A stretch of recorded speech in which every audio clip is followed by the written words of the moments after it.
Un petit point technique, à fin de journée, je suis tout seul. C'est pas très facile pour Karen de circuler, elle est un petit peu occupée. Donc, mais je tenais à faire un petit point d'avancement. Donc, sur l'électricité, ça avance. Donc, il faut décider où on met les interrupteurs. Alors, comme j'ai déjà dit, je vais faire de la domotique. Donc, tous les interrupteurs vont être des interrupteurs connectés. Donc, on ne fait pas de système de va-et-vient, mais néanmoins, il faut les mettre quelque part. Si jamais la boîte domotique ne marche pas, il faut être quand même capable d'éteindre. Donc, il y aura des modules dans les interrupteurs ou ça sera des interrupteurs directement connectés. Donc ça, c'est pour l'électricité. Et surtout, le gros travail qui a été fait aujourd'hui, ça a fait beaucoup de bruit, on a beaucoup gêné les voisins, malheureusement, c'est la climatisation. Donc, on va aller voir le bloc de clim, on l'a mis sur le balcon.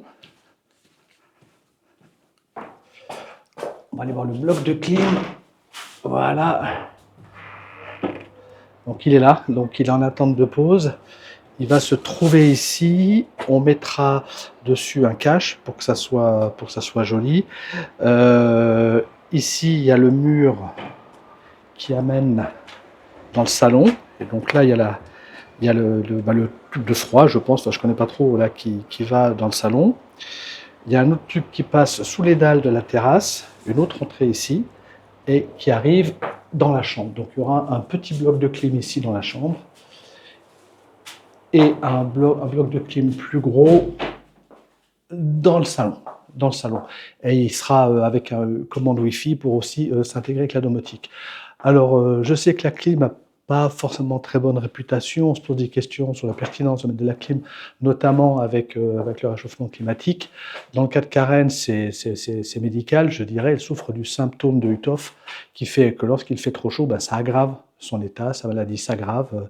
Donc, elle a encore moins de contrôle que d'habitude. Donc, c'est vital pour elle en période de canicule. Sinon, elle peut absolument plus bouger. Ça s'appelle le syndrome de Huthoff.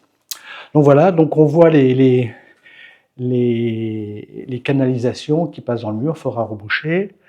Et ici, il y aura le second bloc. Ce tuyau-là, c'est pour l'évacuation de l'humidité. Ça va dans la récupération de la terrasse. Donc voilà, donc ça, c'est le gros travail du jour. Qu'est-ce qu'il y a d'autre? Donc on voit, heureusement qu'on fait un faux plafond. Hein. Et voilà, je crois que c'est à peu près tout. Donc une fois que l'électricité, donc elle est en fin d'achèvement, et la clim, et une fois que tout sera stabilisé, je crois qu'il va revenir encore demain l'installateur de clim, on pourra procéder au remontage des cloisons. Voilà, fin du petit point quotidien, à très bientôt. Bon, j'en compte plus, je ne sais plus combien de jours de travaux on en est. Oh non. On a une grosse surprise hier, on pensait en avoir fini avec la casse, et puis on a pris les mesures fines et on a cassé la dernière cloison. Donc maintenant, on voit jusqu'au fond de l'appartement. Donc on a cassé la cloison qu'on pensait garder entre le salon et notre chambre. Voilà, ici avant. Alors je précise, on va la remettre. Hein. Oui, on va la remettre. Parce que on s'est aperçu que c'était trop court, la chambre. Oui.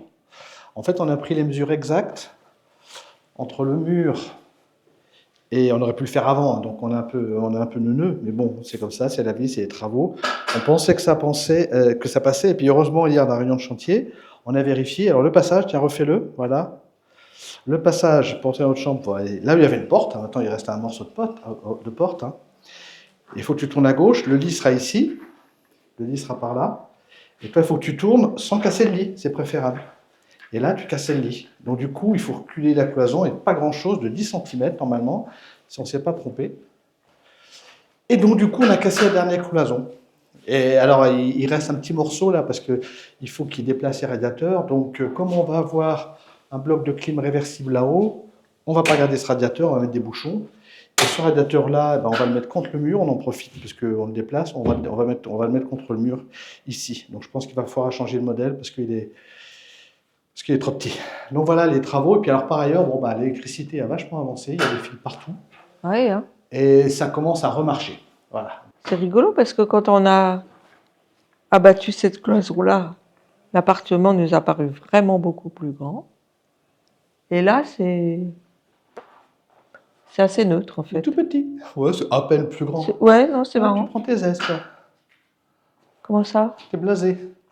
Non, c'est pas ça, ça fait pas une vraie... Le vrai plus, c'était la première cloison. Ouais.